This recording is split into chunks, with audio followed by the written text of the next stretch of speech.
This morning, Iranian missiles reached the Gulf again, forcing the United Arab Emirates to briefly shut its airspace while Qatar intercepted another incoming strike.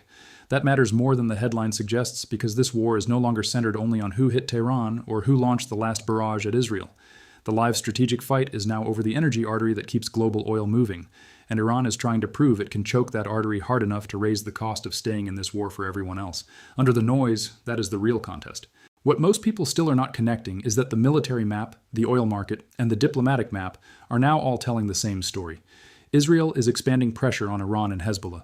The United States is deep into an active air and maritime campaign. Europe is refusing to rush into a Hormuz coalition without clearer aims. And the IAEA still cannot verify what remains underground in Iran's enrichment network. Look away now, and the next wave of headlines will feel random when they are anything but. The current state of the conflict is this. The fighting that began on February 28th has become a multi-theater regional war, not a contained exchange. Israel is striking inside Iran and hitting Hezbollah targets in Lebanon. Iran is retaliating not only against Israel and U.S. positions, but against Gulf infrastructure and shipping. Iraq remains active with militia-linked attacks on American targets. Gaza remains unstable, with humanitarian pressure still severe and medical evacuation demand still urgent. And over all of it sits the Strait of Hormuz, where military pressure on shipping is now driving global market behavior. The biggest misunderstanding many Americans have right now is thinking this is either a clean Israel-Iran duel or the final phase of regime collapse in Tehran. The evidence does not support either reading. Current intelligence reporting says Iran's system remains intact and harder line, with power consolidating rather than splintering. And the battlefield is not bilateral, it is layered. Direct strikes, proxy pressure, Gulf coercion, shipping disruption, and coalition politics all at the same time. If you only watch the missile footage, you miss the structure of the war. The mainstream narrative has focused heavily on the visible pieces. The strike footage, the casualty numbers, the speeches, the question of whether another wave is coming tonight. What that leaves out is the gap between rhetoric and verifiable conditions on the ground. Washington's public framing has emphasized neutralizing missile and naval threats, while CENTCOM's own campaign page describes a broader effort against Iran's security apparatus. The IAEA, meanwhile, says it still cannot verify the current size or location of Iran's enriched stockpile. And because false AI war content is spreading fast on X, the visual information environment is worse than usual. The result is a ground truth gap at the exact moment clarity matters most. The short history is this. The region never really stabilized after the October 2023 war cycle began. Direct Israel-Iran confrontation accelerated in June 2025, when the two countries fought a 12-day war that proved a direct exchange was no longer hypothetical.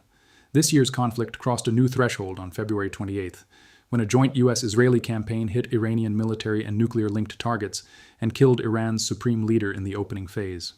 Since then, the war has spread across the Gulf, Lebanon, Iraq, and the maritime choke points that matter to the world economy. And there is one signal hiding in plain sight that changes how to read everything that follows. After all these strikes, the nuclear question is still not resolved because inspectors still do not know exactly what remains accessible underground. Hold on to that because it is the key to Section 6. Start with the map. The hottest fronts right now are not all in the same country. Inside Iran, Israeli and U.S. strikes continue against military, air defense, naval, and infrastructure-linked targets. In the Gulf, Iran is pressuring UAE and Qatari airspace and targeting oil and shipping infrastructure.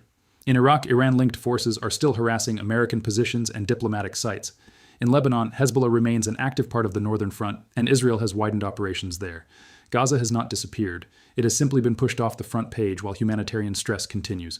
And in the West Bank, violence has continued under the cover of the wider regional war. This is why a single-front explanation no longer works.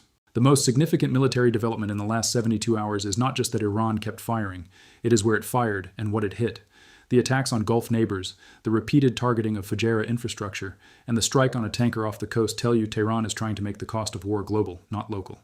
Fujairah matters because it sits on the UAE's east coast on the Gulf of Oman side, outside the narrowest logic of a simple Hormuz closure story. In other words, Iran is not merely threatening a choke point. It is pressuring the infrastructure built to reduce dependence on that choke point. That is a strategic message, not random spillover. Now look at the proxy network. Hezbollah remains the most consequential active Iranian partner on the Israel-facing front. Iraq's militia ecosystem is still generating pressure on U.S. positions, and earlier in the war, one umbrella group claimed dozens of operations in a single day. Gaza remains tied into the broader war politically and militarily, even when it is not the top headline. And then there is the Houthi file, which may be the most important restraint signal in the whole region. AP reports they have largely stayed on the sidelines of the widening Iran war so far. That matters because if they move decisively back into Red Sea and energy targeting, the shipping shock goes from severe to much worse. Now the U.S. layer. Officially, Operation Epic Fury is ongoing. CENTCOM says the campaign began February 28th and prioritizes Iranian targets judged to pose an imminent threat. The official fact sheet says thousands of targets have been struck and more than 90 Iranian vessels damaged or destroyed. The USS Abraham Lincoln is operating in support of the campaign. Axios reports the USS Tripoli and a Marine Expeditionary Unit are moving in, adding thousands of Marines, warships, and F-35s. That posture does not automatically mean a ground invasion is coming. What it does signal is that Washington wants enough force in theater to do three things at once: keep striking, protect U.S. personnel, and create options to reopen shipping lanes if ordered. If you want to understand conflicts like this before the news cycle catches up, you're already in the right place. Israel's operational objectives look broader than punishment and narrower than regime change. The military logic appears to be degradation, reduce Iranian air defense, missile, naval, and command capacity, keep Hezbollah from dictating the northern timetable, and stop multiple fronts from syncing up at once. Has that worked? Partly. Iran has taken major damage, but the key limits are obvious. Tehran is still firing, shipping is still under pressure, Lebanon is heating up, not cooling. And the first visible disagreement between Washington and Israel surfaced when U.S. officials were reported to be dismayed by Israeli strikes on Iranian fuel depots that could rally domestic Iranian support and push oil even higher. That is the strategic tension in one frame. Operational success does not always translate into political advantage. Start with oil, because oil is the cleanest real-time referendum on whether markets think a regional war is manageable. Brent is above $100 a barrel, and AP reports it has climbed more than 40% since the war began. The IAEA has already approved a 400 million barrel emergency release, the largest in its history. That is not what institutions do when they think this is a passing headline spike. It means governments are already treating the energy shock as strategic, not temporary. Markets are telling you the war premium is real. Gold is sending a subtler message. Reuters-linked reporting showed a strong safe haven rush early in the war, with spot gold above $5,100 and briefly higher. Current pricing is still around the $5,000 mark. That tells you fear is elevated, but not yet translating into a universal market panic signal today. Oil is screaming regional disruption. Gold is whispering prolonged uncertainty. That difference matters because it suggests traders see a severe conflict with major economic consequences, but not yet a complete global financial break. That is an inference, but it is the inference the price action supports. Shipping lanes tell the story even more clearly. AP says roughly 20 vessels have been hit since the war began and describes a virtual shutdown of Hormuz. The Wall Street Journal reports ship passages through the strait fell about 95% in the early phase of the war, with only a few vessels attempting transit and many turning off transponders. U.S. defense officials told reporters that missiles, more than sea mines, are currently the main threat to merchant shipping. That last point is critical. Most people hear Hormuz and think mines and convoy duty. But if missiles are the primary threat, escort missions alone may not normalize traffic quickly. They require suppression of land-based launch capability first. Now, the nuclear and OSINT layer. The IAEA says Iran denied access to all 4 declared enrichment facilities during the reporting period, and the agency says it cannot verify the current size, composition, or whereabouts of the enriched stockpile. Reuters-linked reporting says much of Iran's near-bomb-grade material is likely still at the Isfahan tunnel complex, with some also at Natanz. Separate IAEA-linked and Reuters-linked reporting says damage was confirmed at Natanz entrance buildings, but that does not equal full accounting of the stockpile. That is the difference between damage and resolution. And on the diplomatic side, Qatari officials have said mediation is difficult while regional states are themselves under attack, even though some states are still seeking safe passage and quiet off-ramps. So what is the gap between official statements and observed action? Public language still implies the war can be narrowed to missiles, shipping, or pressure on a handful of nodes. Observed action says otherwise. CENTCOM's own page describes a broader campaign against the regime's security apparatus. Europe is asking what the actual end state is before it sends ships. The IAEA says it still cannot verify the stockpile. And the quiet signal most people walked past this week is that after thousands of strikes, the most strategically sensitive question in the war remains unanswered. What exactly is still underground, where is it, and who can get to it first? Russia's interest is brutally simple. AP reports Moscow has responded with indignation but no visible action to help Iran, while expecting to benefit from higher energy prices and from Western attention being diverted from Ukraine. China's interest is different. Beijing has called for an immediate end to military operations, respect for the sovereignty and territorial integrity of Gulf states, rejection of regime change, and a return to negotiations. So the two major powers are not aligning in the same way. Russia benefits from disruption. China wants stability restored before energy and trade disruption spread further. Saudi Arabia and Qatar matter more than many viewers realize because they are not just spectators. They are the hinge between military escalation and any credible regional diplomacy. Qatari officials have explicitly said regional countries are not the enemy of Iran, but they have also said Qatar and Oman cannot function as mediators while under attack. Saudi Arabia, according to Reuters-linked reporting, has warned Iran against further attacks while still signaling it prefers a diplomatic settlement. That means the region's two most important diplomatic channels are not closed, but they are badly constricted. At the UN, the diplomatic balance is also clear. Resolution 28-117 passed with 13 votes in favor and China and Russia abstaining. The resolution condemns Iran's attacks on Gulf states, demands an immediate halt to those attacks and provocations including proxy use, and reaffirms navigational rights for merchant shipping. Europe, meanwhile, has refused to rush into the Hormuz coalition the US wants. AP reports EU governments want more clarity on goals and said there was no appetite to expand Operation Aspides. NATO has emphasized defense of Allied territory and missile interception, but not alliance entry into this war. Now, the energy dimension. Who benefits economically from instability? In the narrowest sense, oil exporters outside the immediate battlefield can enjoy higher prices.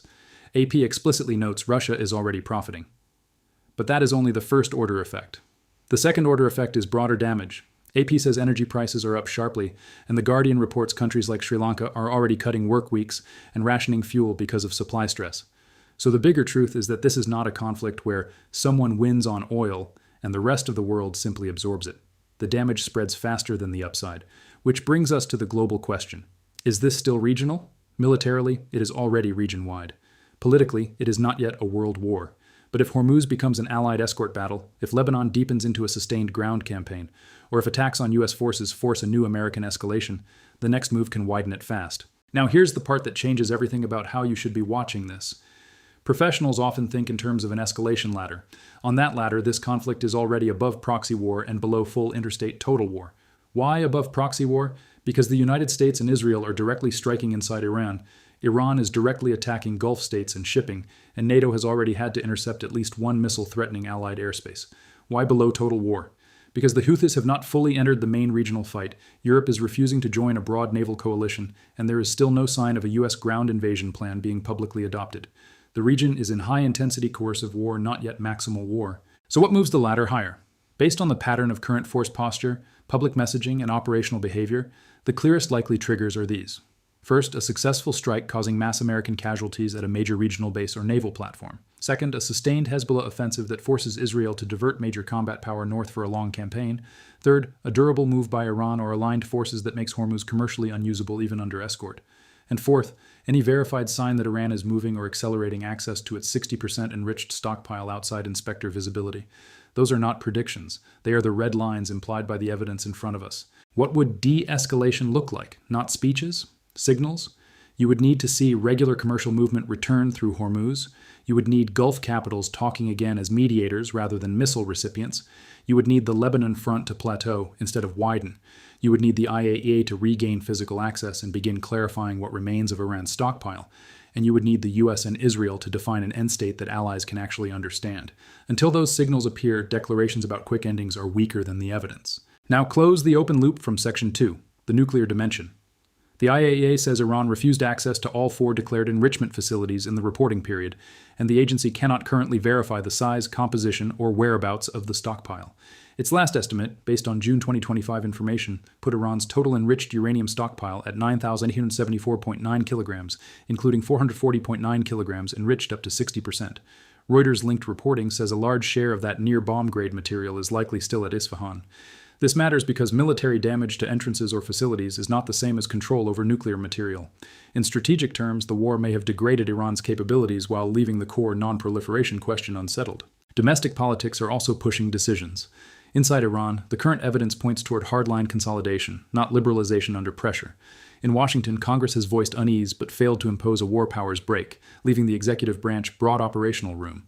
In Israel, the leadership is trying to sustain pressure across Iran, Lebanon, Gaza, and the West Bank at the same time, which creates its own strategic burden. Multi-front wars always generate a temptation. Expand action now in the hope of reducing danger later. Sometimes that works. Often it just widens the number of clocks you are racing against.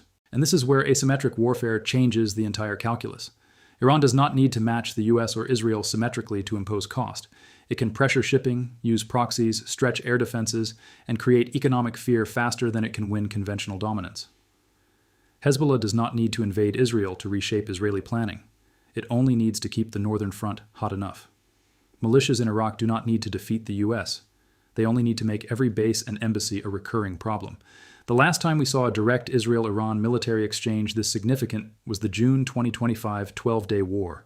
The difference now is that the Hormuz lever is far more central. The Gulf states are directly under fire, and the nuclear accounting question is murkier. That is why this phase is more dangerous than a simple replay. This level of analysis doesn't come from headlines. It comes from watching the signals most people walk past. In June 2025, Israel launched major strikes on Iranian military and nuclear-linked targets, and a 12-day direct war followed. At that point, the key signals were air defense degradation, rapid escalation, and then a compressed path to ceasefire once both sides had made their military point, and outside powers began pulling hard toward de-escalation. What followed was not peace. It was proof that direct state-on-state exchange between Israel and Iran had entered the realm of the possible. Today, the parallel is obvious. Once again, military action outran diplomacy. The difference this time is that the war is wider, the United States is in more deeply from the start, and the Gulf energy system is under more direct stress.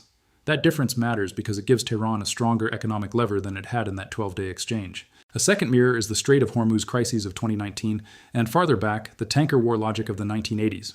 In 2019, tanker attacks near Hormuz drove up oil prices and revived the old lesson that even limited maritime disruption can have outsized economic effects. In the 1980s, attacks on shipping forced outside naval powers into escort and protection roles. Today, the parallel is not perfect, but it is instructive. The difference now is scale and simultaneity. This is not a tanker crisis happening beside an otherwise separate conflict. This is a tanker crisis unfolding inside a direct regional war, with ship traffic already collapsing and governments still resisting the escort mission logic. That difference matters because maritime stabilization is harder when the war behind the disruption is still live. History does not repeat, but the patterns of miscalculation do, and right now, the pattern is loud. 3 developments will do more than anything else to determine where this conflict goes next. First, whether commercial movement through Hormuz stabilizes, worsens, or requires a multinational escort regime. Second, whether the Lebanon front remains contained to intensifying strikes or hardens into a larger ground campaign. Third, whether the nuclear file gets clearer or darker, meaning whether the IAEA regains access and whether any sign emerges that enriched material is being reached, moved, or reconstituted. Watch those 3, and the noise becomes legible. Here is the escalation scenario. If Iran or aligned actors keep Gulf infrastructure under effective fire and shipping does not normalize, oil likely stays elevated or rises further, allied pressure for some kind of maritime intervention increases, and the U.S. force buildup becomes more consequential. If Lebanon widens at the same time, Israel faces a sharper two-front burden and pressure rises for more U.S. support. Under that scenario, global markets would not need a formal declaration of wider war to price one in. They would do it through oil, insurance, freight, and risk premiums. Here is the de-escalation scenario. It would require at least one Gulf-facing diplomatic channel to reopen in practical terms, not just rhetorical terms. It would require Iran to ease pressure on shipping enough for traffic to resume. It would require a pause or narrowing of the Lebanon front. And it would require some restoration of inspection access because no durable off-ramp exists if the nuclear question gets darker as the bombs slow down. The incentive structure for all sides is real. Iran needs relief from isolation and bombardment, Gulf states need economic stability, Europe needs energy flows, and Washington needs an exit that does not look like strategic drift. The wildcard scenario is not a single spectacular strike. It is a secondary front reactivating at the wrong moment. The most obvious candidate is the Houthis. AP says they have stayed largely on the sidelines so far, and the EU explicitly warned the risk of their involvement remains real. If they shift from reserve posture to active maritime disruption while Hormuz is already strained, the conflict stops being one choke point crisis and becomes a 2-corridor shipping problem at once. That is the kind of move that changes everything without needing a dramatic television moment. So use a simple framework. If ship traffic through Hormuz begins recovering under visible protection, expect de-escalation pressure to strengthen. If transits stay sparse and attacks continue, expect the military map to widen before diplomacy catches up. If Israeli ground activity in Lebanon deepens, watch for Hezbollah's response tempo to become the next major escalator. If the IAEA gets back in, negotiations have a channel. If it does not, and the stockpile question gets murkier, the nuclear clock becomes more important than the daily strike count. Above all, the one signal to watch in the next 7 days is not a speech. It is whether commercial shipping can move through Hormuz in a way that looks normal, insurable, and repeatable. That is where escalation and de-escalation become visible first. Section 9. The insight. What this means for America. Why does this matter to the average American? Start with fuel and inflation. Hormuz carries roughly a fifth of the world's oil, and the war premium has already pushed Brent above $100. That hits gasoline, diesel, aviation costs, shipping costs, and eventually consumer prices. Add the possibility of a longer naval protection mission, higher defense costs, and risks to U.S. personnel across the region, and the war stops being a distant map problem. It becomes a cost of living problem, a force protection problem, and a strategic bandwidth problem all at once. The single most important thing to understand about the U.S. position right now is that Washington is not simply backing an ally from the sidelines. It is already an active military participant with an ongoing campaign, a larger theater footprint, and evacuation responsibilities for Americans in the region. The State Department says it has already helped about 9,000 Americans depart and that another 1,500 were still requesting assistance. That is not the posture of a distant observer. The information gap is that many casual viewers still treat this as a crisis the U.S. is watching, when in reality the U.S. is already shaping it militarily, diplomatically, and economically. And that is the divide between people who understand geopolitics and people who get manipulated by it. One group follows footage, slogans, and emotional cues. The other follows choke points, inspectors, coalition behavior, and force posture.